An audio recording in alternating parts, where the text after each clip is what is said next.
अभी हम स्टार्ट कर रहे हैं मोशन इन ए प्लेन।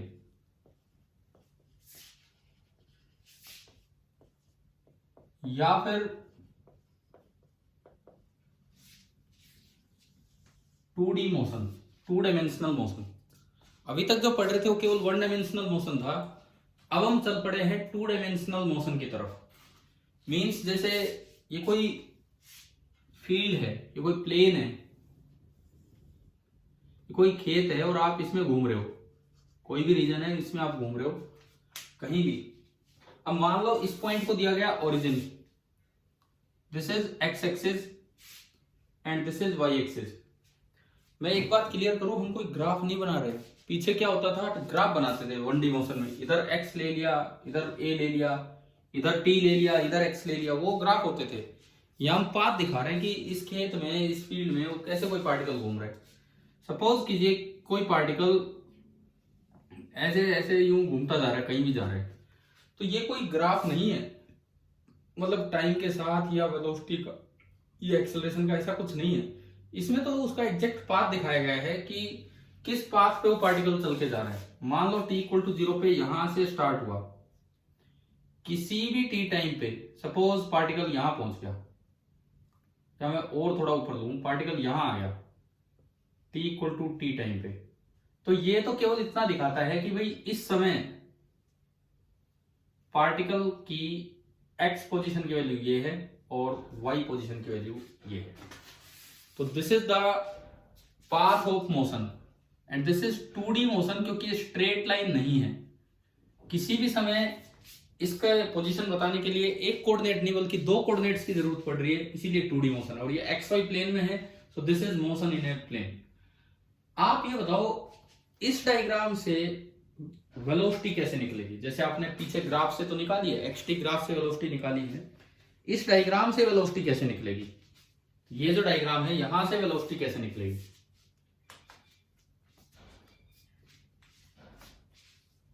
हाँ भाई बताओ, ये आपको रास्ता दिखा रखा है बस, इससे वेलोसिटी कैसे निकलेगी आपकी। इससे वेलोसिटी निकल ही नहीं सकती, बिकॉज हमें क्या पता इस रास्ते पे आप लगातार चले हो, रुक के चले हो, तेज चले हो, धीरे चले हो, कुछ नहीं पता। हमें बस ये पाथ बताया गया, कहीं टाइम का कोई अंदाजा ही नहीं है। तो इससे, इस चीज से कोई आइडिया नहीं लगने वाला है मैग्नीट्यूड ऑफ इंस्टेंटेनियस वेलोसिटी का। No idea of magnitude of instantaneous velocity. हाँ, लेकिन डायरेक्शन ऑफ इंस्टेंटेनियस वेलोसिटी का आइडिया लग जाएगा। 2D मोशन में जो भी पाथ होगा, अगर वो पार्टिकल चल रहा है तो हमेशा वेलोसिटी उस पाथ के टेंजेंशियल होगी। सपोज इस पे एक एरो लगा हो कि ये पार्टिकल इधर जा रहा है, और आपसे पूछा जाए कि जब ये पॉइंट पे पार्टिकल था तो उसकी वेलोसिटी किधर है, बताओ कैसे निकाले, कैसे बताए कि किधर है, कितनी है वो नहीं बता सकते, किधर है वो बता सकते हैं। क्या करें, ए पे आप क्या डाल दीजिए, एक टेंजेंट, ए पे एक टेंजेंट डाल दीजिए, और ये आपको केवल वेलोसिटी की डायरेक्शन देगा, ना कि मैग्नीट्यूड। V A cap. एक गलती मत कर देना कि भाई ये सोच जाओ कभी कि इसकी स्लोप जीरो, स्लोप तो जीरो है ना, इसकी line parallel to x axis होता है इधर वाला, तो उसकी स्लोप कितनी होती है, जीरो। लेकिन इसकी स्लोप कोई मैग्नीट्यूड ऑफ वेलोसिटी नहीं दे रहा है, कभी आप मैग्नीट्यूड ऑफ वेलोसिटी कोई जीरो करिए हो। यहाँ पे स्लोप का कोई मतलब ही नहीं है, स्लोप का कोई मतलब ही नहीं है। टेंजेंट जो होगा, टेंजेंट टू द पाथ, उसकी स्लोप का कोई मतलब नहीं है। टेंजेंट टू द पाथ ये क्या देगा, it will give the direction of instantaneous velocity. Instantaneous velocity की केवल ये डायरेक्शन देगा, मैग्नीट्यूड नहीं देगा। ये है। इसके बाद देखो, अब मान लो जैसे यहां आप आ गए यहां, तो बताओ इस समय इंस्टेंटेनियस वेलोसिटी किधर है, इस समय इंस्टेंटेनियस वेलोसिटी किधर है। भैया आपने टेंजेंट डाला, ये तो डायरेक्शन है इंस्टेंटेनियस वेलोसिटी की, आ रहा है ना समझ में, ये मैंने क्या किया, ये तो आ गया होगा समझ में। अब पूछा जाए कि एवरेज वेलोसिटी किधर है, देखो मैग्नीट्यूड का अंदाजा नहीं लगने वाला है, बिकॉज इसमें टाइम का जिक्र ही नहीं हो रहा, इसमें टाइम का कहीं कोई जिक्र नहीं है, तो मैग्नीट्यूड का अंदाजा तो लगना ही नहीं है, हमें केवल डायरेक्शन निकालनी है। अब मैं आपसे पूछता हूं, आप लोग बताएंगे कि मैं पूछना चाह रहा हूं एवरेज वेलोसिटी की डायरेक्शन किधर है। देखो मैं नाम लूंगा, वो बच्चा हाजिर रहे और बताए। अनीस, इतना टाइम मत लो, रिप्लाई दो। Anees, yes sir. ये बताओ, मैं ये चाहता हूं कि ये यहां से चला था, यहां आ चुका, इस वक्त इंस्टेंटेनियस वेलोसिटी तो इधर है, इस वक्त एवरेज वेलोसिटी किधर होगी। एवरेज वेलोसिटी की डेफिनेशन क्या होती है? Total displacement upon total time, यानी कि एवरेज वेलोसिटी की डायरेक्शन वही होगी जो डिस्प्लेसमेंट की डायरेक्शन है। तो आप ये बताओ इस वक्त डिस्प्लेसमेंट किधर है? इस वक्त डिस्प्लेसमेंट किधर है? सर कहाँ पे? जब पार्टिकल यहां पहुंच चुका है उस समय डिस्प्लेसमेंट किधर है, ये बताओ।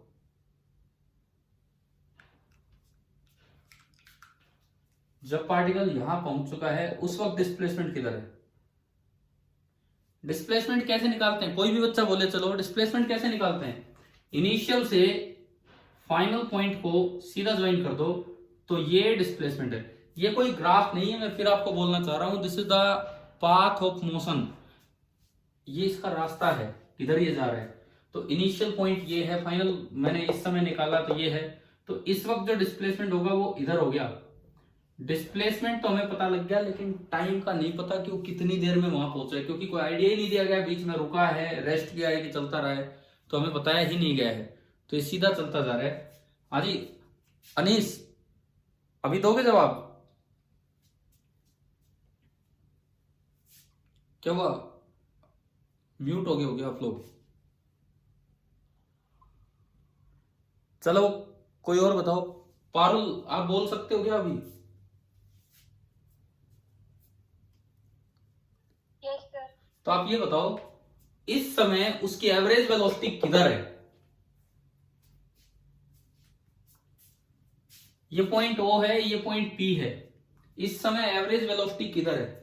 एवरेज वेलोसिटी का फॉर्मूला होता है total displacement upon total time. Time नहीं पता, इस ग्राफ से टाइम का कोई अंदाजा नहीं लग रहा। क्योंकि टाइम नहीं पता इस वजह से एवरेज वेलोसिटी का जो मैग्नीट्यूड है वो तो अननोन होगा।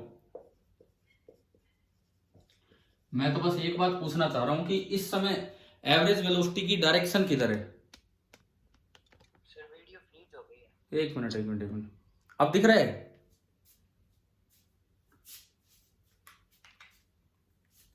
हाँ भाई, अभी नजर आ रहा है ना ये सारा?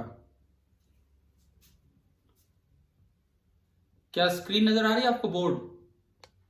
अब आ रहा है सर। ठीक है ठीक है, अब देखिए, अब आप इधर ध्यान दो। एवरेज वेलोसिटी का मैग्नीट्यूड तो इससे निकलता है, ये अननोन है। एवरेज वेलोसिटी की डायरेक्शन वही होगी जो डिस्प्लेसमेंट की डायरेक्शन है। जब वो पी पॉइंट पे पहुंचा तो डिस्प्लेसमेंट इधर है, यानी कि इस वक्त एवरेज वेलोसिटी तो इधर होगी। एवरेज वेलोसिटी का कैप में निकालो, मतलब उसकी डायरेक्शन तो इधर होगी, लेकिन इंस्टेंटेनियस वेलोसिटी की डायरेक्शन इधर होगी। तो क्या आपको जब कोई पार्टिकल प्लेन में मूव करे और उसका पाथ ऑफ मोशन दिखा रखा हो, तो क्या वहां से पाथ से डायरेक्शन ऑफ इंस्टेंटेनियस वेलोसिटी और डायरेक्शन ऑफ एवरेज वेलोसिटी निकालना आ गया है कि नहीं आया, बताइए।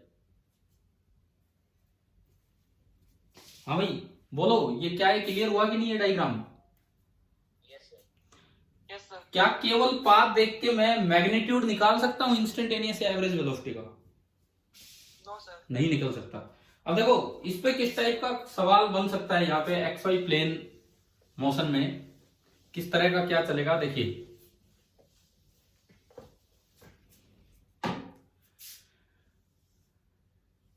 ये एक एक्स वाई ग्राफ दिखा रखा, उन्होंने बोल दिया कि इस प्लेन में वो घूम रहे हैं, तो मतलब हमारे लिए ग्राफ नहीं एक पाथ होगा, और ऐसा ही कोई ये दिखाया गया। ये एक्स एक्सिस और वो वाई एक्सिस, कुछ अलग अलग पोजीशंस दे रखी हैं, x1 x2 x3 x4 and x5। 5 position x axis पे दिखा दी। क्वेश्चन मेरा ये है, मोशन इन प्लेन की शुरुआत हुई है, जस्ट पहला सवाल है कि फाइंड द पोजीशन, मतलब एक्स की टर्म्स में, out of x1, x2, x3, x4 and x5. Find the position out of these 5 positions where the direction of instantaneous velocity is same as the direction of average velocity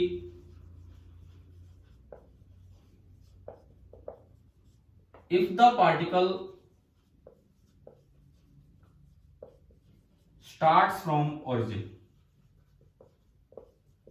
If the particle starts from origin.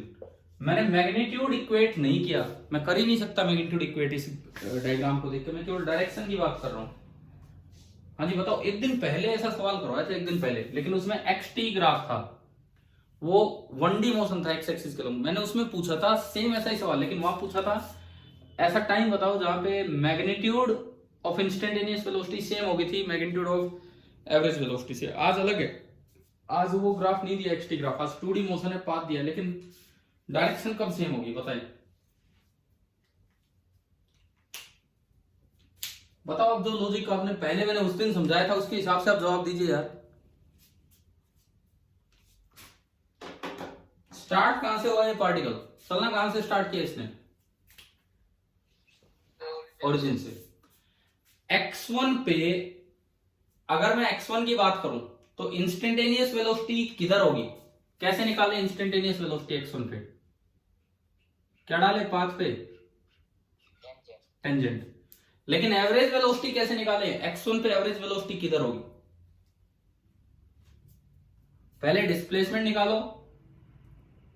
सबसे पहले हमने निकाल लिया displacement कि भाई ये displacement आया x1 पे s1, जो डिस्प्लेसमेंट की डायरेक्शन है वही आपकी डायरेक्शन होगी एवरेज वेलोसिटी की। तो क्या एवरेज वेलोसिटी और इंस्टेंटेनियस वेलोसिटी की सेम डायरेक्शन आ रही है क्या 1 पे, x1 पे, क्या 1 पे एवरेज और इंस्टेंटेनियस वेलोसिटी की सेम डायरेक्शन आई है यहां पे, बताएं, बोले कुछ। यस सर, ये यूं कर्व जा रहा है, टेंजेंट कहीं जा रहा है, और ये एक सीकेंट की तरह है। क्या ये दोनों रेड और ग्रीन जो लाइंस हैं, क्या एक ही डायरेक्शन में है ये दोनों इस ग्राफ में, इस पाथ में, बताओ। नहीं है, बिल्कुल नहीं है, तो अलग अलग है। 2 पे बताओ, 2 पे बताओ इंस्टेंटेनियस वेलोसिटी किधर है 2 पे, इंस्टेंटेनियस वेलोसिटी है अलोंग एक्स एक्सिस। मैं फिर कहता हूं, अब यहां स्लोप निकालने का कोई फायदा नहीं है, मैग्नीट्यूड नहीं आने वाला है।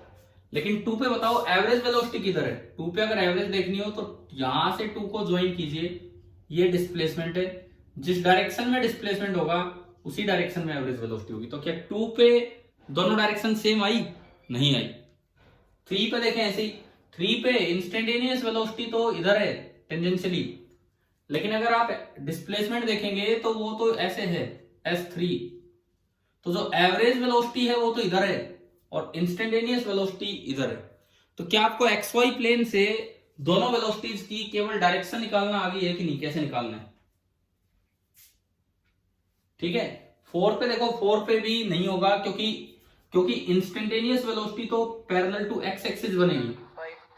हाँ, इंस्टेंटेनियस वेलोसिटी तो पैरेलल टू एक्स एक्सिस बनेगी और डिस्प्लेसमेंट कहीं और। 5 आगे अप्रोक्सीमेटली एक ऐसा पॉइंट दिया है कि आप टेंजेंट डालोगे वो भी इधर ही है, और अगर आप ओरिजिन से ज्वाइन करेंगे तो जो S5 बनेगा वो भी इधर ही है, तो एवरेज वेलोसिटी भी इसी डायरेक्शन में हो जाएगी और इंस्टेंटेनियस भी। तो ये पॉइंट नंबर 5 है।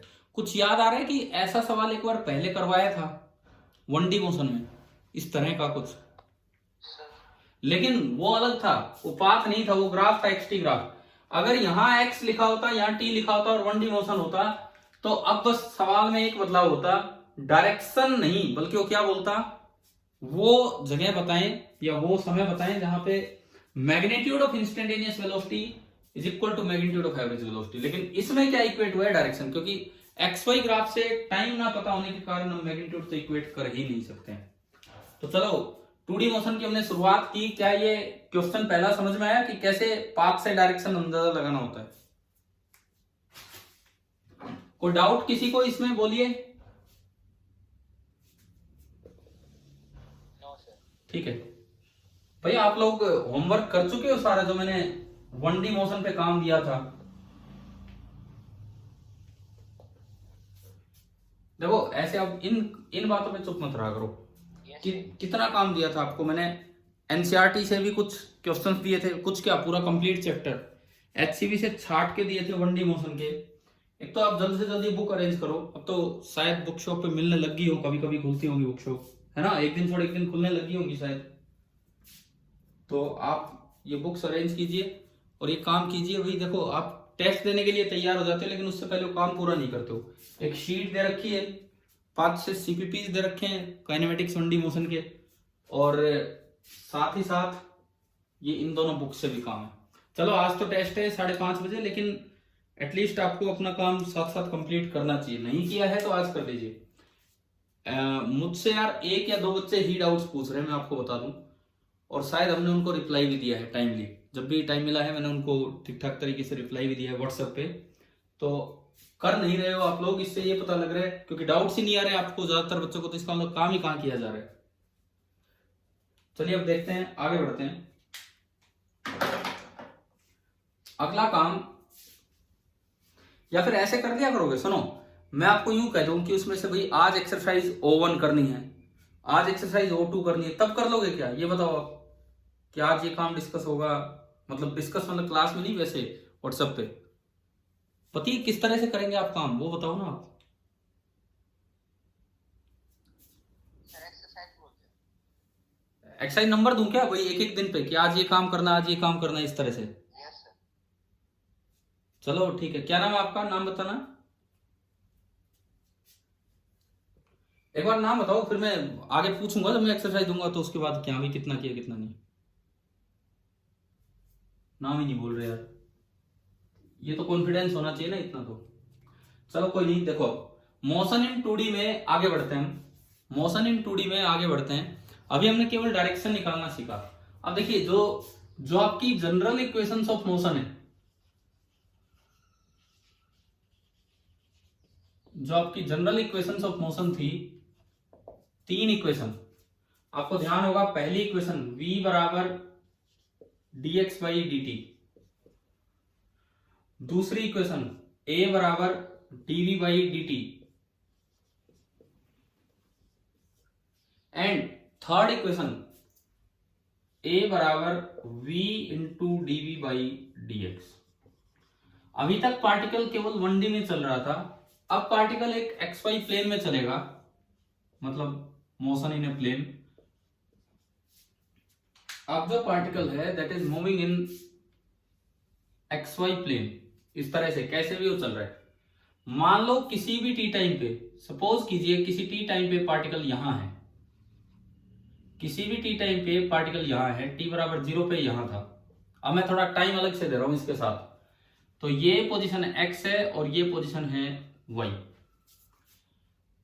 और इस समय इसकी जो वेलोसिटी है वो टेंजेंशियल टू द पाथ होगी, जिसे हम बोल देते हैं v at any time t। ये इसकी सिचुएशन है। इस वेलोसिटी के 2 कंपोनेंट्स होंगे, एक अलोंग x एक्सिस vx और एक अलोंग y एक्सिस vy। एक अलोंग x एक्सिस और एक अलोंग y एक्सिस, vx और vy, इस तरह से। मान लीजिए यहां पे वो पार्टिकल था t टाइम पे, और अगले dt टाइम पे जरा सा आगे आ गया, यहां आ गया t प्लस dt पे, थोड़ा सा आगे। थोड़ा आगे आने का मतलब है कि कुछ बदलाव x में हुआ होगा और कुछ बदलाव y में। बताओ ये x कितना हुआ, x प्लस dx या x माइनस dx? क्या लिखूं मैं,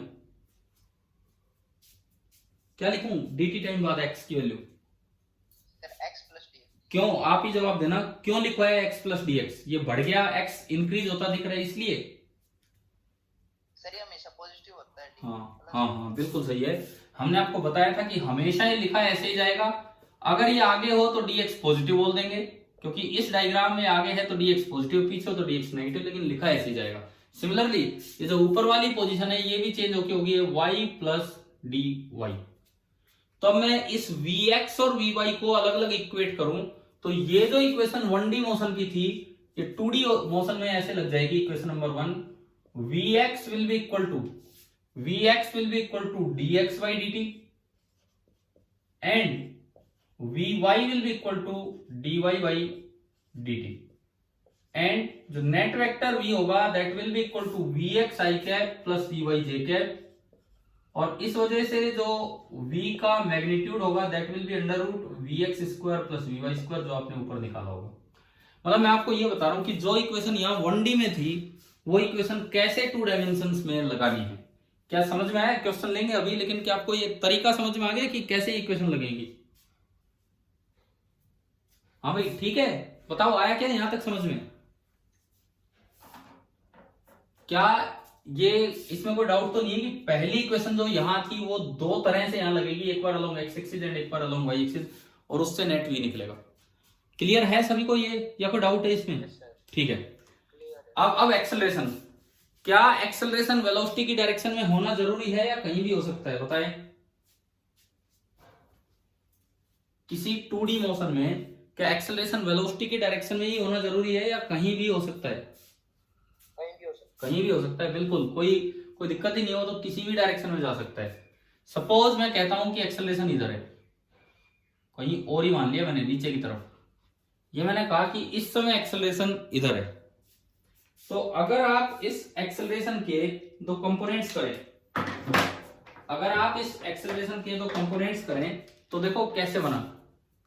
एक कंपोनेंट इधर बना ए एक्स और एक कंपोनेंट इधर बना ए वाई। मैंने जानबूझ के नीचे लिया है ताकि मैं एक और चीज पे आपका ध्यान ले जा सकूं कि कोई चीज कम होनी हो तो कैसे होगी। ए एक्स आगे और ए वाई नीचे, ए मैंने थोड़ा इधर की तरफ मान लिया। अब देखिए वी एक्स की डायरेक्शन में ए एक्स है, तो बताओ एक्स के अलोंग वेलोसिटी बढ़ेगी या कम होगी? उसी की डायरेक्शन में एक्सेलरेशन है, बढ़ेगी या कम होगी? एक्स एक्सिस वाली वेलोसिटी बढ़ेगी। मैंने यहां पे नई वेलोसिटी इस समय dt टाइम के बाद नई वेलोसिटी x के अलोंग लिख दी vx प्लस dvx। अब मैं पहली इक्वेशन हटा देता हूं ताकि आपको दिखे, कुछ क्लियर समझ में आए कि क्या चल रहा है क्या नहीं। तो ये वेलोसिटी आपकी होगी है vx प्लस dvx। y के अलोंग वेलोसिटी ऊपर है और एक्सेलरेशन नीचे है, तो वेलोसिटी बढ़ेगी या कम होगी? कम होगी, लेकिन लिखेंगे क्या? प्लस dvy की माइनस dvy? क्या लिखना है? प्लस। हाँ ये चीज, ये गलती मत करना, लिखी जाएगी vy प्लस dvy। अब देखो x के अलोंग तो दोनों सेम डायरेक्शन में वेलोसिटी बढ़ रही है, तो dvx इज पॉजिटिव, लेकिन y के अलोंग वेलोसिटी कम हो रही है क्योंकि एक्सेलरेशन अपोजिट है, कम है ये, इसका मतलब dvy पॉजिटिव नहीं हो सकता है। dvy क्या है यहाँ पे? नेगेटिव। पहली बात, क्या आपको ये बातें समझ में आ गई है कि नहीं यहां तक? ठीक है। अब देखो इस इक्वेशन को कैसे लगाना है, इक्वेशन नंबर 2 को 2D में कैसे लगाना है वो समझिए आप। a बराबर dv बाई dt कहता है कि ax बराबर dvx by dt and ay बराबर dvy बाई dt। ये इस तरह से लगेगी दो, और जो नेट एक्सेलरेशन होगा that will be equal to ax i cap plus ay j cap, यानी कि जो a का मैग्नीट्यूड होगा this will be under root of ax square plus ay square। ये देखो कुछ बच्चों के दिमाग में क्या रहता है कि 2D मोशन मतलब प्रोजेक्टाइल, एक ही चीज दिमाग में रहती है 2D मतलब प्रोजेक्टाइल। अरे प्रोजेक्टाइल तो चलेगा, लेकिन पहले 2D का बेसिक सीखो आपकी 1D से 2D कैसे बना है, क्या प्रोजेक्टाइल होता है उसको भी ढंग से लेके चलेंगे। तो मोड ए आपका हो गया under root x square plus we y square. क्या ये सेकंड इक्वेशन समझ में आ गई पूरी, कैसे लगाइए? हाँ जी क्लियर है सेकंड इक्वेशन? बोलिए। ठीक है। अब आप ये बताओ t के बाद t प्लस dt टाइम आया, तो t प्लस dt टाइम बड़ा होगा t से, इसका मतलब dt पॉजिटिव है, dvx पॉजिटिव है और dvy नेगेटिव है। रेशियो लेके बताओ ax पॉजिटिव आया कि नेगेटिव आया? रेशियो लेके बताओ। पॉजिटिव अपॉन पॉजिटिव क्या है ये? पॉजिटिव। ay बताओ पॉजिटिव आएगा नेगेटिव आएगा? यहां से देख के नेगेटिव अपॉन पॉजिटिव क्या है, नेगेटिव क्यों आया है सुनो, क्योंकि ए वाई नीचे की तरफ है और हमारा वाई एक्सिस ऊपर पॉजिटिव, तो अपने आप निकल के आ रहा है कि ए वाई इज नेगेटिव। आ गया ना समझ में? क्या ये दूसरी इक्वेशन क्लियर हुई? ठीक है, और अब मैं चलता हूं तीसरी इक्वेशन पे। यही तो सेम तीन इक्वेशन है जो 1D से अब 2D में प्रोसीड कर गई है। चलो आप बताओ, ये इक्वेशन अगर लिखवानी हो अलोंग एक्स एक्सिस ए एक्स, ये वाली इक्वेशन, तो ए एक्स बराबर v की जगह उधर वाली वेलोसिटी वी एक्स, dv की जगह dv x divided by D x. y के अलोंग बताइए, बोलिए आप क्या लिखूं मैं इक्वेशन? y के अलोंग देख के बोलो, ए वाई v की जगह वी वाई, dv की जगह dv y divided by d y. क्या ये तीसरी इक्वेशन भी पार्ट्स में लगानी आ गई है, कैसे x के अलोंग लगानी और कैसे y के अलोंग? ठीक है ना, सब जगह एक साइड x ले लिया एक साइड y, और अगेन वही बात है, जो नेट एक्सेलरेशन होगी that will be equal to a x I cap plus A Y J cap, और जो इसका मोड आएगा that will be under root of a x square plus A y square. तो ये हमने शुरुआत की है जनरल इक्वेशंस ऑफ मोशन को 2D में लगा के कि किस तरह से अब आगे बढ़ना है। अब क्वेश्चंस में देखते हैं कि कैसे ये चीज अप्लाई होगी। देखिए, जैसे मैं सीधा सवाल लूं, x as a function of time दिया हो और y as a function of time दिया हो। क्वेश्चन ये है कि एक xy प्लेन में कोई पार्टिकल मूव कर रहा है। क्वेश्चन ये है कि xy प्लेन में कोई पार्टिकल मूव कर रहा है और जैसे भी चल के वो जा रहा है, इस तरह का कोई पाथ है। किसी टाइम t पे, t बराबर 0 पे उसकी शुरुआत हुई है और t बराबर t टाइम पे ये यहां आ चुका है, और किसी टाइम t पे इसकी जो पोजीशन है वो ये x है और ये y है, और हमें x as a function of time दिया है। Suppose x is given to be 2t square metre, y is given to be 4t metre, और इनमें क्वेश्चन में बोल दिया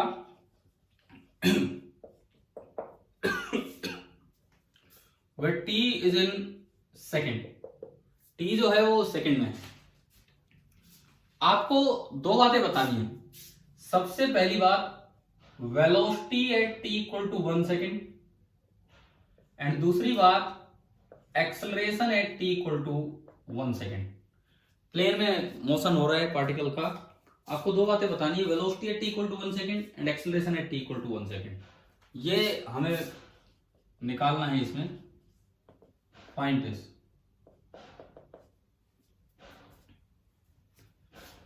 हाँ जी, सबसे पहले वेलोसिटी, जब x as a function of time हो and y as a function of time हो तो वेलोसिटी कैसे निकलेगी?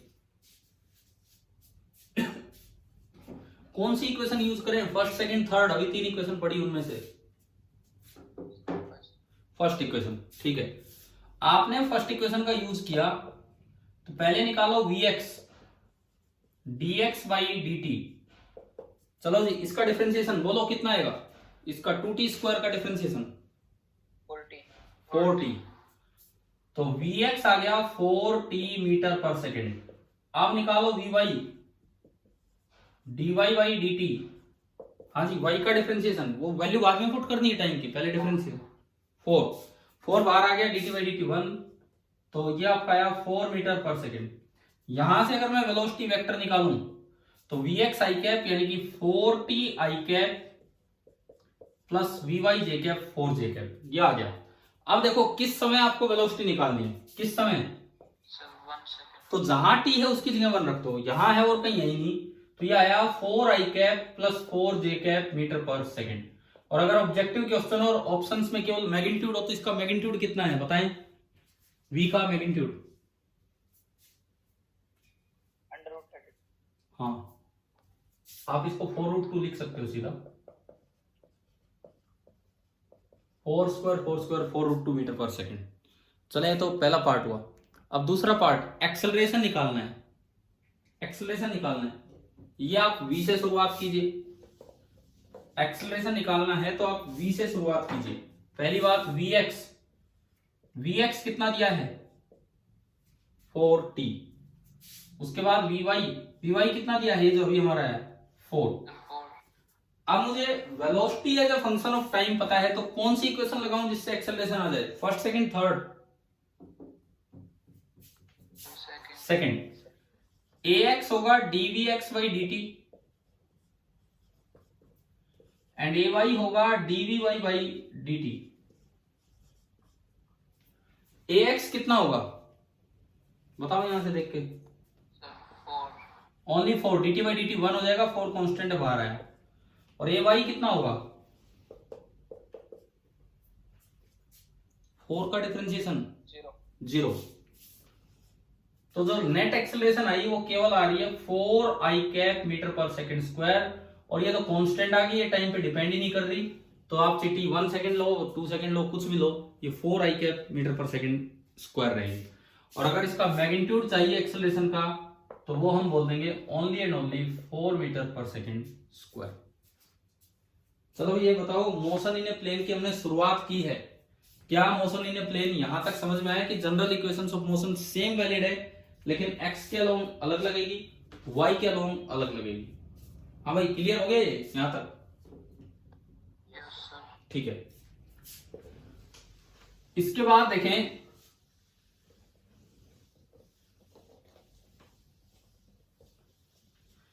टेस्ट सभी को देना है यार, कभी टेस्ट में कम। वैसे आपकी क्लास में बच्चे बताए जाते हैं 28, तो मुझे कुछ दिन पहले बताया, अभी भी कितने पार्टिसिपेंट देख के बताना।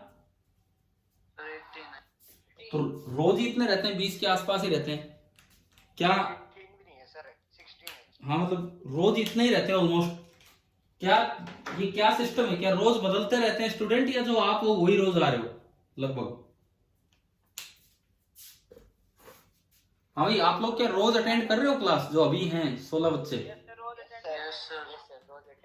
तो फिर ये उसमें 28 कहां से है, उसमें रजिस्टर में इतने कहां से हो गए फिर? तो ये है ही 16 बच्चे। तो आपका टेस्ट हुआ पहला मेजर, उसमें भी इतने ही बच्चे थे, 17-18 ही आपके बैच से। वैसे नाम ही लिखे हैं बस बाकियों के।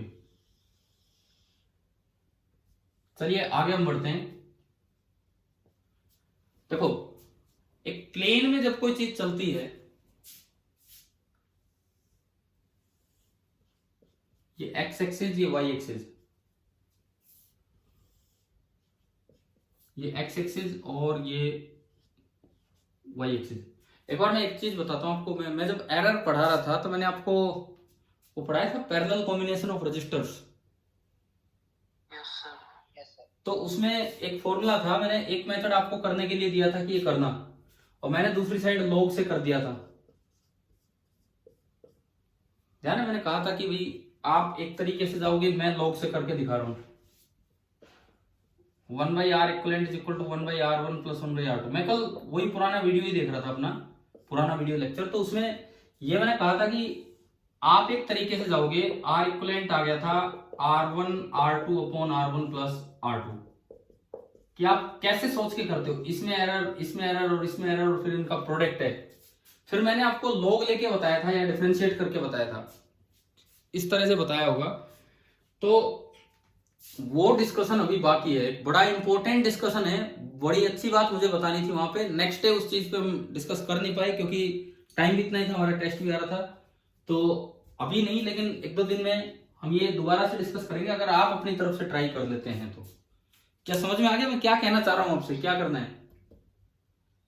इस फॉर्मूले में मुझे एक बड़ा इंपॉर्टेंट कॉन्सेप्ट आपको देना था, जो 90% से ज्यादा बच्चे गलत लगा के आते हैं। 90% से ज्यादा बच्चे गलत लगा के आते हैं, क्या सोच के क्या लगाते हैं वही बताना था, बट वो नेक्स्ट डे ये ध्यान नहीं रहा कि ये दिया हुआ है। तो अभी मैंने कल देखा, तो करेंगे इसको भी डिस्कस 1-2 दिन में ही। आप पहले ट्राई कर लीजिए एरर वाला ये काम। चलिए देखिए, मान लीजिए ये एक्स एक्सिस है, ये वाई एक्सिस है, और इस प्लेन में ये पार्टिकल यूं चल रहा है, कैसे भी यूं जा रहा है, ये कोई सर्कुलर पाथ नहीं है। अब यहां पे 2-3 चीजें डिफाइन होती हैं। मान लो जब पार्टिकल यहां था, तो जो उसकी वेलोसिटी है वो पाथ के टेंजेंशियल है। जो भी उसकी वेलोसिटी है वो पाथ के टेंजेंशियल है, वो v इधर होगी। एक बात बताओ, क्या मैंने आपको मैथमेटिकल टूल्स में इंटीग्रेशन में या ना सॉरी डिफरेंशिएशन में एक चीज बताई थी, radius of curvature of path? बोलो भाई, क्या हमने डिफरेंशिएशन के समय एक चीज पढ़ी है, radius of curvature of path? कैसे सन्नाटा छा जाता है एकदम कोई बात पूछते ही। क्या हमने डिफरेंशिएशन में radius of curvature of path पढ़ा है क्या? चलो कोई नहीं, मैं एक फॉर्मूला लिखता हूं, उससे बताना क्या ये पढ़ा है क्या।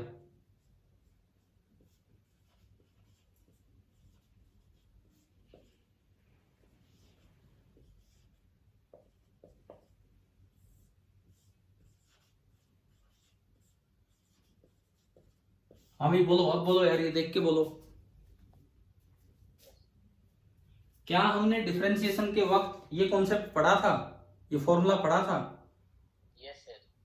तो इतनी देर में भी याद क्यों नहीं आ रहा? मैं जब से बोल रहा हूँ बार बार, ये यही तो कमी रह रही है ना, याद आना चाहिए। मैंने आपको, अब मैं पूछूं, क्या मैंने इंटीग्रेशन में एवरेज निकालना सिखाया था? तो क्या याद आएगा आपको अभी? यस। ना, नहीं आएगा। लेकिन जब मैं फिर फॉर्मूला लिखूंगा तो याद आएगा।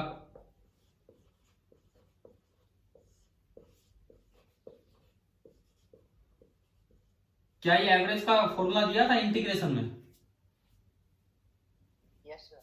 तो भाई ऐसे ही ये भी दिया था मैंने, रेडियस ऑफ कर्वेचर। कितने बच्चों को याद आ रहा है आप बताओ? आपका ये नील रेस्पॉन्स ही तो खराब कर देता है क्लास को। ध्यान आ गया होगा ना ये फॉर्मूला? अगर y as a function of x दिया हो तो रेडियस ऑफ कर्वेचर का ये फॉर्मूला हमने पढ़ा था। अब मोशन इन प्लेन के टाइम इसको जिक्र करने का समय आ गया है, क्योंकि 1D मोशन में तो कोई कर्वेचर होता ही नहीं, सीधा ही चलता रहता है, वो इनफाइनाइट कर्वेचर हो जाता है, infinite radius of curvature, zero curvature. अभी यहां देखो, यहां पे रेडियस ऑफ कर्वेचर का मतलब सुनो आप। पहली बात, इसका मीनिंग क्या है? अगर मैं इस कर्व का ये छोटा सा पार्ट लू, इतना, चाहे कोई कैसी भी कर्व हो, अगर आप उसका एक छोटा सा टुकड़ा लेते हैं तो it can be considered to be a part of a circle. आप ये मान सकते हो कि ये टुकड़ा एक सर्कल का हिस्सा है। एक सर्कल के छोटे छोटे हिस्से लेके, अलग अलग सर्कल्स के छोटे छोटे हिस्से लेके ज्वाइन करके एक कर्व बनता है। और अगर एक ही सर्कल के सारे पार्ट ले लिए जाए तो वो सर्कल ही बन जाएगा। तो यहां पे अगर मैं इस पॉइंट को 1 बोलूं, तो पॉइंट नंबर 1 पे रेडियस ऑफ कर्वेचर का मतलब क्या है मोशन इन ए प्लेन में, कि मैं अगर इतना सा पार्ट लूं इस जगह और किस सर्कल का वो पार्ट है उस सर्कल को पूरा कर दूं, किस सर्कल का वो पार्ट है उस सर्कल को मैं पूरा कर दूं, तो ये तो बन गया उसका कर्वेचर। इसका सेंटर जहां होगा, देखो वेलोसिटी टेंजेंशियल होती है तो आप वेलोसिटी के परपेंडिकुलर जाओ, वेलोसिटी टेंजेंशियल होती है तो आप वेलोसिटी के परपेंडिकुलर जाओ, और यहां जहां आप गए हैं इसको बोलते हैं centre of curvature. This is known as centre of curvature at 1। This is known as centre of curvature at 1। और इस पॉइंट से इस सेंटर तक की जो दूरी है R1, ये मैंने बोल दिया C1, R1, ये पूरा सर्कल है भाई, सेंटर बीच में होगा यूं। R1 is called radius of curvature eight point 1। पहली बात आप ये बताओ, क्या रेडियस ऑफ कर्वेचर का मतलब समझ में आ गया है कि नहीं?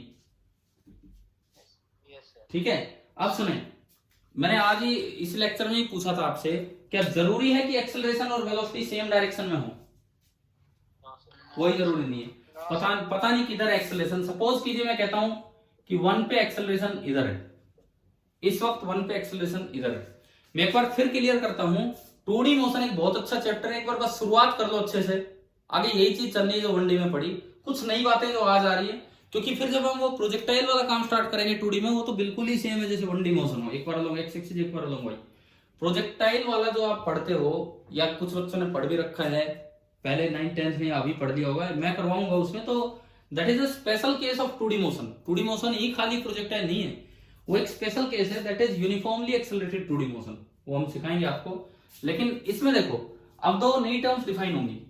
ये A1 है, A1 का वेलोसिटी की तरफ जो कंपोनेंट है, A1 का वेलोसिटी, सपोज कीजिए A और B के बीच का एंगल है थीटा, तो A1 का जो वेलोसिटी की तरफ कंपोनेंट होगा वो तो होगा a1 cos theta, and a1 का जो वेलोसिटी के परपेंडिकुलर कंपोनेंट होगा वो होगा a1 sin थीटा। बताए क्या ये डायग्राम से कंपोनेंट करने आ रहे हैं वेक्टर के, जैसे हम करते थे? हाँ जी बोलो, क्लियर हो रहा है ये कंपोनेंट कैसे लिखें? Theta is the angle between A vector and B vector. मैंने ए वेक्टर के दो कंपोनेंट कर दिए, एक अलोंग वेलोसिटी, एक perpendicular to velocity. Along the velocity component बना a1 cos theta and perpendicular to the velocity बन गया a1 sin थीटा। अब जो a1 cos थीटा है, a1 cos थीटा, इसको क्या नाम दिया जाता है सुने? a1 cos थीटा को बोला जाता है टेंजेंशियल एक्सेलरेशन, क्योंकि ये टेंजेंट के अलोंग है। ऐसे ही a1 sin थीटा को बोला जाता है रेडियल, रेडियस के अलोंग है, या फिर सेंट्रीपिटल, कि ये सेंटर की तरफ है, रेडियल या सेंट्रीपिटल एक्सेलरेशन। सेंट्रीपिटल एक्सेलरेशन तो हम वर्ड 9th में सुन के आए होते हैं। 9th क्लास में जब कोई चीज सर्कल में घूमती है तो बताया जाता है कि सेंटर की तरफ जो एक्सेलरेशन है उसे क्या बोलते हैं? Centripetal acceleration. हाँ जी भी बोलो, क्या ये दोनों टर्म्स क्लियर होगी आपको? क्या ये दोनों टर्म्स क्लियर होगी आपको? क्या क्या मैंने बताया इसमें 2D मोशन में यहाँ? अब यूं बताओ, इनमें से एक एक्सेलरेशन रिस्पॉन्सिबल है for changing the magnitude of instantaneous velocity, और एक एक्सेलरेशन रिस्पॉन्सिबल है for changing the direction of instantaneous velocity. कौन सा मैग्नीट्यूड ऑफ वेलोसिटी चेंज कर रहा है और कौन सा डायरेक्शन? बोलिए आप, देख के बोलिए इसको। कौन सा component of acceleration magnitude of velocity को चेंज करवा रहा है? बोलिए, अरे बोलो। वेलोसिटी के अलोंग कौन सा कंपोनेंट है? वेलोसिटी के अलोंग कौन सा कंपोनेंट है? टेंजेंशियल। तो ये ही धक्का मार रहा है उसको, यानी कि टेंजेंशियल एक्सेलरेशन, ये इसका क्या काम है? This is responsible for changing the magnitude of velocity. This is responsible for changing the magnitude of velocity. और जो वेलोसिटी के परपेंडिकुलर कंपोनेंट होता है वो मैग्नीट्यूड चेंज नहीं करता, वो केवल डायरेक्शन चेंज करता है। तो जो रेडियल या सेंट्रीपिटल एक्सेलरेशन है, इसका क्या काम होगा? This is responsible for changing the direction of velocity. हाँ भाई ये बताइए, 2D मोशन में एक्सेलरेशन का क्या रोल है? किस एक्सेलरेशन का क्या रोल है? क्या ये समझ में आ गया डायग्राम से? ठीक है। अब ये बताओ, ये फिलहाल बोर्ड पे कुछ लिखा हुआ है, पॉइंट नंबर 1 पे, पॉइंट नंबर 1 पे अगर मुझसे पूछा जाए, पॉइंट नंबर 1 पे ही आप बताओ rate of change of velocity क्या है? Rate of change of velocity क्या है? मैं 3 ऑप्शन दे रहा हूं, 3 option, a1 cos theta, a1 sin theta. बताओ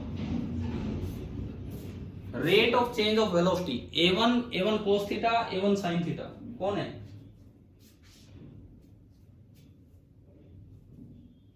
जवाब दो। a1 है कि a1 cos थीटा है कि a1 sin थीटा है? a1 cos theta. Rate of change of velocity का मतलब ही एक्सेलरेशन होता है, rate of change of velocity का मतलब ही एक्सेलरेशन होता है, तो इसका तो आंसर आएगा a1 cos थीटा तो केवल मैग्नीट्यूड ऑफ वेलोसिटी की रेट ऑफ चेंज है, डायरेक्शन भी तो चेंज हो रही है वेलोसिटी की। तो अगर कहीं पूछा जाए rate of change of velocity, तो आपको खाली मैग्नीट्यूड नहीं लेना है, नेट एक्सेलरेशन लेनी है। क्या ये बात समझ में आ गई है क्या? Rate of change of velocity मतलब नेट एक्सेलरेशन, उसकी मैग्नीट्यूड चेंज होती डायरेक्शन। अब मुझे बताना rate of change of speed ये क्या होगा? अब ये बताओ इन तीनों में से a1 cos theta, a1 sin theta, rate of change of speed. अरे जोर से बोलो यार, देखो थोड़ा तो कॉन्फिडेंस रखो, अभी कोई पेपर थोड़ी हो रहा है ना, आपका नाम पता लग रहा है मुझे, कौन बोल रहा है, कोई भी बोल दो। Rate of change of speed बोलिए, बोलो क्या होगा? क्या क्या स्पीड के पास डायरेक्शन होती है क्या, बताओ? No sir. नहीं होती। यानी कि जो मैग्नीट्यूड ऑफ वेलोसिटी है वही स्पीड होता है। तो rate of change of speed का मतलब है rate of change of magnitude of velocity, और rate of change of magnitude of velocity कौन सा एक्सेलरेशन है, बताओ? क्या लिखूं, क्या लिखूं, बोलो? A1 cos A1 cos theta. theta। तो ये इतनी छोटी छोटी बातें हैं जिन पे आपका ध्यान जाना चाहिए। देखना चाहिए कि क्वेश्चन में rate of change of velocity पूछा है या rate of change of speed पूछा है। 1D मोशन में फर्क नहीं पड़ रहा था, 2D मोशन में फर्क पड़ रहा है इस चीज से। Rate of change of velocity पूछे तो net acceleration, rate of change of speed पूछे तो ओनली टेंजेंशियल एक्सेलरेशन। क्या यहां तक, क्या ये यहां तक ये दोनों एक्सेलरेशन समझ में आ गई आपको, कैसे देखना होता है? ठीक है। और टेंजेंशियल और सेंट्रीपिटल डायरेक्शन एक दूसरे के परपेंडिकुलर होती हैं। टेंजेंशियल और सेंट्रीपिटल डायरेक्शन एक दूसरे के इसीलिए जो नेट एक्सेलरेशन होगा that will be under root of tangential acceleration का स्क्वायर प्लस सेंट्रीपिटल एक्सेस। जैसे एक्स और वाई एक्सिस होते थे ऐसे ही जो नेट एक्सेलरेशन होगा वो होगा under root of tangential acceleration का स्क्वायर प्लस सेंट्रीपिटल एक्सेलरेशन का स्क्वायर। चलो अब एक और चीज समझो यहाँ पे, ये अगर हो गया हो तो क्लियर। तो कोई बड़ी अच्छी क्लास से आज शुरुआत की है हमने मोशन इन प्लेन की। बहुत ही ये वो बेसिक कॉन्सेप्ट्स हैं जो बच्चा 2D मोशन पूरा करके भी नहीं जान पाता है। 2D मोशन में ओनली प्रोजेक्टाइल पढ़ के चला जाता है और ये सारी चीजें रह जाती। तो आप एक एक चीज ध्यान से सीखें अभी। अब देखिए, मान लीजिए मुझे ये दिया गया है इस वक्त, ये कुछ नहीं दिखा रखा, यही भी बस डायग्राम है, ना ये एंगल दिया है ना कुछ और। हमें केवल दो चीजें दी गई हैं कि at point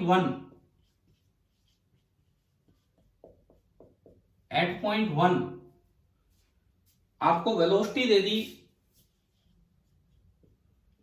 x Y Z में V x I cap plus we Y J cap plus we Z K cap, और आपको एक्सेलरेशन दे दी A x I cap plus A Y J cap plus A Z K cap. एक velocity दे दी, एक acceleration दे दी है इस तरीके से। आपसे पूछा गया है कि find rate of change of speed, ये आपको बताना है एट पॉइंट वन। अगर x और y एक्सिस आई जे के में ये दे दिया जाए एक्सेलरेशन और वेलोसिटी किसी समय, तो rate of change of speed. अब rate of change of speed में आप बताओ, अच्छा ये डायग्राम भी नहीं दिया होगा कि हमें बस ये क्वेश्चन दे दिया ऐसे, डायग्राम तो खुद ही सोचना है क्या है, खुद ही हमने बनाया ये। Rate of change of speed का मतलब क्या देना, क्या पूछना चाह रहा है वो, A1 या A1 cos theta? Sir A1 cos theta। तो मैं वहीं से शुरुआत करूं। मैंने माना कि A और B के बीच का एंगल है थीटा, तो मुझे जो बताना है टू फाइंड, हम बताना चाहते हैं A cos थीटा, A1 ही बोल दिया उसे, A cos थीटा। अगर खाली देखो दो पार्ट है, मान लो इसमें दो पार्ट है, फर्स्ट पार्ट है rate of change of velocity and second part है rate of change of speed. तो फर्स्ट पार्ट में क्या बताना, फर्स्ट पार्ट में क्या बताना है ए, तो उसका तो डायरेक्ट आंसर आ गया। जब आई जे के दे रखा है तो अंडर रूट ए एक्स स्क्वायर प्लस ए वाई स्क्वायर प्लस ए जेड स्क्वायर। लेकिन मुझे चाहिए rate of change of speed, तो सेकंड पार्ट में ए नहीं बल्कि क्या बताना होगा मुझे, ए कोस थीटा। अब ए कोस थीटा कैसे निकालें अगर वी और ए वेक्टर आई कैप जे कैप के कैप में दिए हुए हैं, तो ए कोस थीटा कैसे निकालें?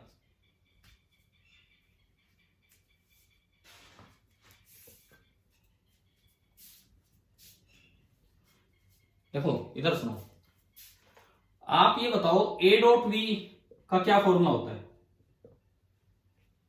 Magnitude of A into magnitude of V into cos of angle between A and V, है ना भाई? वेक्टर्स का ये फॉर्मूला तो याद होगा ना सभी को। Yes sir. मुझे ए कोस थीटा चाहिए, तो ए कोस थीटा कितना निकल के आ गया, ए डॉट वी अपॉन ए। तो मेरे पास आगे के लिए एक फॉर्मूला तैयार हो गया, सॉरी v, मेरे पास आगे के लिए एक फॉर्मूला तैयार हो गया कि जो टेंजेंशियल एक्सेलरेशन कभी भी किसी भी सवाल में निकालना हो, या rate of change of speed कभी किसी सवाल में निकालना हो, ए टेंजेंशियल का direct formula A dot V divided by mod of V. पहले तो ये बताओ क्या ये फॉर्मूला याद हो जाएगा? हम इतना सोचेंगे ही नहीं, हम डायग्राम ही नहीं बनाएंगे, क्योंकि क्वेश्चन में नहीं आएगा ये डायग्राम, हमें तो ये दिया जाएगा।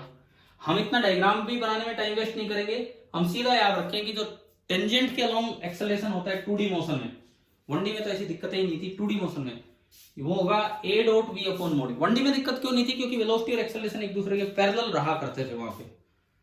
ए dot V upon mod V, तो चलो इसमें क्या आंसर आएगा बताओ तो। ए डॉट वी कैसे करते हैं dot product I cap J cap के कैप में, कैसे करते हैं हम डॉट प्रोडक्ट? बोलो यार, क्या डॉट प्रोडक्ट करना नहीं आता हमें? इसमें हमने डॉट और क्रॉस नहीं सीखे कभी वेक्टर्स में। क्रॉस तो करते हैं डिटरमिनेंट बना के, डॉट कैसे करते हैं बताओ आप?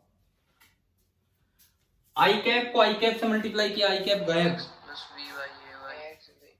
याद तो आ गया ना अभी तो। तो ये हो गया a x v x plus A y v y plus A z v z upon under root of mod v. Mod v कैसे निकाले? वी को देख के, v x square plus we y square plus we z square.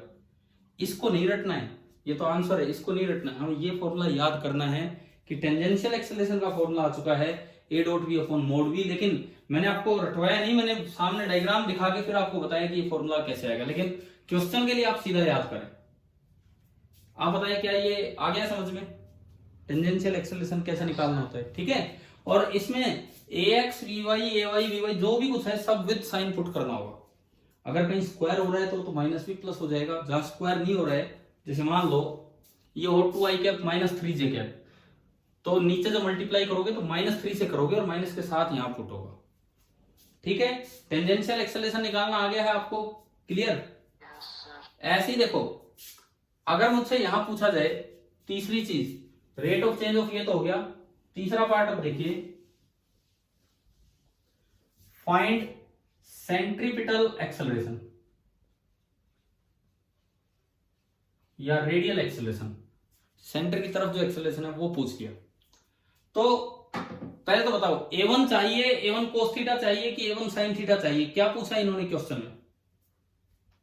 Sir a1 sin theta. हाँ, तो इन्हें जरूरत है a sin थीटा की। अब sin थीटा डॉट प्रोडक्ट में आता है कि क्रॉस प्रोडक्ट में आता है? सर क्रॉस में। क्रॉस में। तो अगर मैं a क्रॉस v का मैग्नीट्यूड लिखूं, a क्रॉस v का मैग्नीट्यूड, तो बताएं क्या होगा? a into V into sine theta. यहां से a साइन थीटा कितना आ गया? a cross v upon mod of a cross v upon mod of v। ये v का मतलब है मोड ऑफ v नीचे गया, और a साइन थीटा होता है ये सेंट्रीपिटल या ये रेडियल। तो सेंट्रीपिटल एक्सेलरेशन का फॉर्मूला आ गया mod of a cross v upon modulus of v। Motion in a plane में आज ये नई टर्म्स हम सीख रहे हैं। पहले टेंजेंशियल एक्सेलरेशन देखा, उसके बाद अब हमने देखा सेंट्रीपिटल एक्सेलरेशन। दोनों फॉर्मूले बोर्ड पे लिखे हुए हैं, दोनों फॉर्मूले बोर्ड पे लिखे हुए हैं। अब अगर क्वेश्चन में आई कैप जे कैप के कैप में वी और ए दिया हो तो क्या आपको क्रॉस प्रोडक्ट निकालना आता है? डिटरमिनेंट बना के,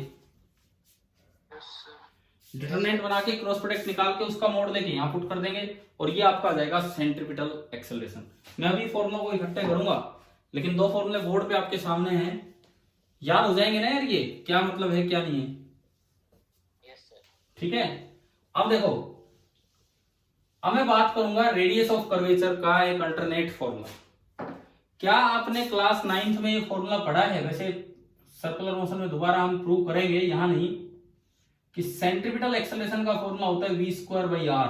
कभी आया है क्या ये फॉर्मूला कहीं किसी क्लास में? Yes sir. अगर नहीं भी आया हो तो अभी याद रखो, ये आगे सर्कुलर में हम प्रूव करेंगे। अभी तो जनरल 2D मोशन है कि जो सेंट्रीपिटल एक्सेलरेशन है किसी भी वक्त, अगर रेडियस ऑफ कर्वेचर आर है, अगर रेडियस ऑफ कर्वेचर आर है, स्पीड v है, तो उस वक्त सेंट्रीपिटल एक्सेलरेशन होता है वी स्क्वायर बाई आर। तो मैंने सेंट्रीपिटल एक्सेलरेशन की वैल्यू यहां पुट की, तो mod of a cross v upon mod of v, इसको खाली v भी लिख सकते हैं, बराबर v स्क्वायर बाई आर। और यहां से रेडियस ऑफ कर्वेचर निकालने का एक अल्टरनेट मेथड आ गया, एक alternate formula, v cube upon modulus of a cross v। अगर आपको इक्वेशन ऑफ पाथ ना पता हो, अगर y as a function of x ना दिया हो, केवल a और v दे रखे हैं, तो अब हमारे पास बोर्ड पे तीन बड़े अच्छे फॉर्मूले लिखे हुए हैं कि उसका टेंजेंशियल एक्सेलरेशन क्या होगा, उसका रेडियल एक्सेलरेशन क्या होगा, और उसकी रेडियस ऑफ कर्वेचर क्या होगी। बताओ ये रेडियस ऑफ कर्वेचर का फॉर्मूला आ गया समझ में, v cube upon mod of a cross v। Yes sir. देखो अब मैं ये अप्लाई करवाऊंगा, ऐसे नहीं, ये अप्लाई करेंगे ताकि हमें याद हो जाए, लेकिन ये ध्यान रखना फॉर्मूले याद करने, परंतु इनके पीछे क्या प्रूफ है वो मैं आपको समझा के लेके आया हूं यहां तक। मान लीजिए क्वेश्चन है कि एट एनी इंस्टेंट, किसी वक्त किसी भी एक समय पे एक पार्टिकल की वेलोसिटी दी है, किसी एक इंस्टेंट पे एक पार्टिकल की वेलोसिटी दी है 3i cap plus 4j cap metre पर सेकेंड, एंड उसकी जो एक्सेलरेशन दी है दैट इज 2i कैप, जो हमें एक्सेलरेशन दिया गया है 2i cap plus j cap minus k cap metre पर सेकेंड स्क्वायर किसी जगह पे। तो फाइंड, तीनों चीजें पूछ ली। First part rate of change of speed, एक एक करके मैं लिखता हूं। Second part radial acceleration, third part rate of change of velocity,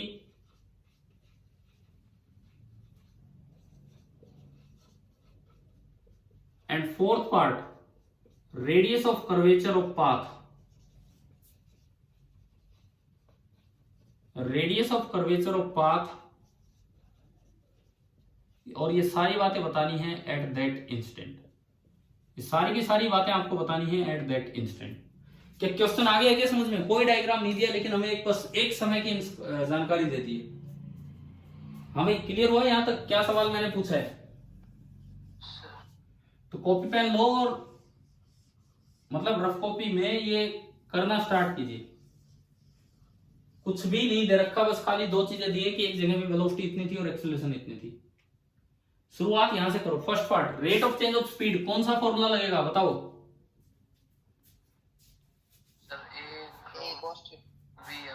ये एक कोस साइन छोड़ो, ये वाला ए टेंजेंशियल लगाओ। ए टेंजेंशियल लगा के फर्स्ट पार्ट का आंसर दीजिए।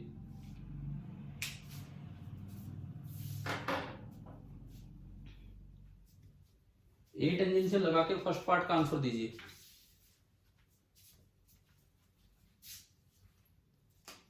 फर्स्ट पार्ट यहां से सोल्व हो रहा है। ए डॉट वी बोलिए, ए डॉट वी कितना आ रहा है?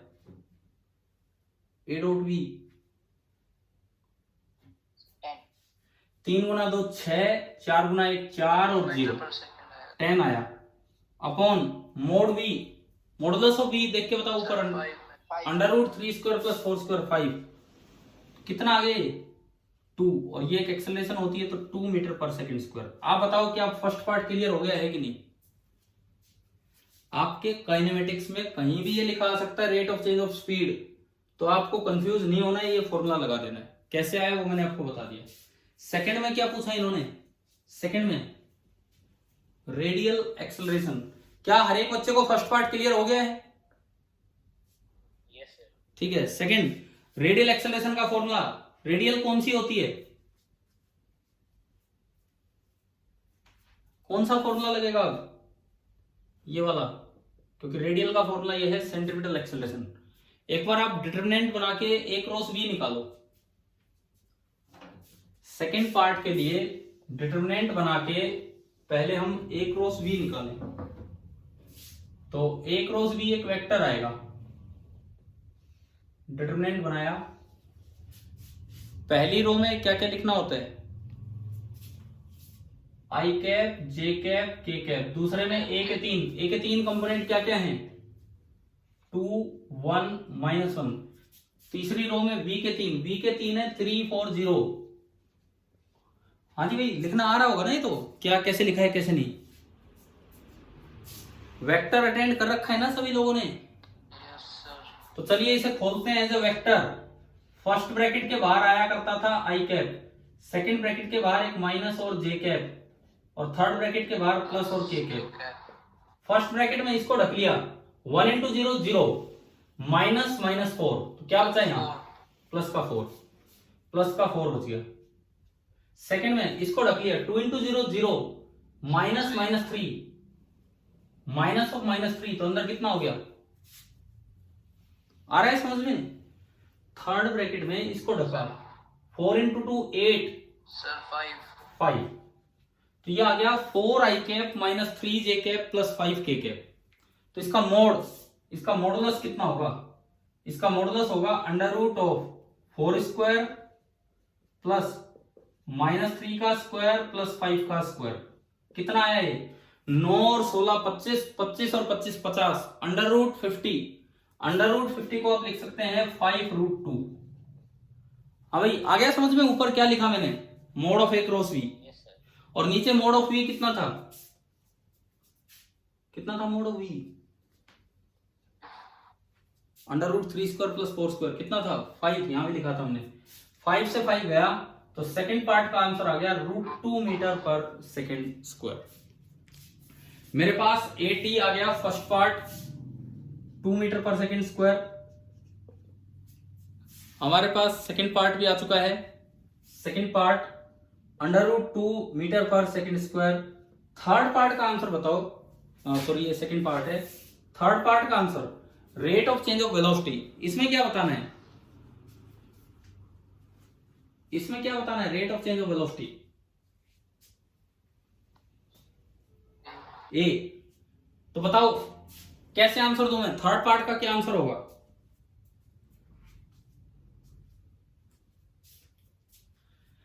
मैंने अभी थोड़ी देर पहले बताया था अगर आपके पास A टेंजेंशियल और A रेडियल हैं तो दोनों एक्सेलरेशन एक दूसरे के परपेंडिकुलर होते हैं, तो जो नेट एक्सेलरेशन आप यहां से भी ला सकते हो, A centripetal plus A tangential का स्क्वायर। बताया था ये फॉर्मूला, अभी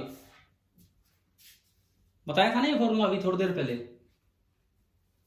ये दोनों एक्सेलरेशन से एक दूसरे के परपेंडिकुलर है तो इनका वेक्टर सम करेंगे तो नेट एक्सेलरेशन आएगा। तो कर दो इसमें पुट, 2 का स्क्वायर कितना 4, अंडर रूट 2 का स्क्वायर 2, कितना आ गया रूट 6 मीटर पर सेकंड स्क्वायर। एक तरीका तो ये है, दूसरा तरीका ये तो दे ही रखा है, ये तो दे ही रखा है, तो वही तो होता है rate of change of velocity. उसका मैग्नीट्यूड निकाल दो, इसका मैग्नीट्यूड कितना होगा अंडर रूट 2 का स्क्वायर प्लस 1 का स्क्वायर प्लस माइनस 1 का स्क्वायर। तो यहां से देखोगे तब भी रूट 6 यहां है। आ गया तीसरा पार्ट समझ में, ठीक है। अब चौथा और आखिरी part, radius of curvature of path. मेरे पास एक बहुत बड़ा फॉर्मूला था डिफरेंशिएशन का, 1 प्लस dy/dx का होल स्क्वायर और ये सब और वो सब, परंतु वो तो तब लगाना होता है जब XY इक्वेशन दी हो, इक्वेशन ऑफ पाथ दी हो। यहां तो हमें V और A दिया है, तो क्या आज एक और फॉर्मूला हम डेराइव कर चुके हैं रेडियस ऑफ कर्वेचर का in terms of V and A, तो वो लगाते हैं। V का क्यूब, V का मैग्नीट्यूड था 5, 5 का क्यूब कितना हो गया 125, V का क्यूब हो गया 125 upon mod of A cross V 5 root 2, mod of A cross V is 5 under root 2। 5 से गया 25, 25 बटे रूट 2 मीटर, ये रेडियस है तो ये मीटर में होगा। तो लास्ट वाले का आंसर आ गया 25 बाई अंडर रूट 2 मीटर। तो क्या इस एक सवाल से आपको आज की पूरी क्लास समझ में आ गई है कि नहीं 2D मोशन की,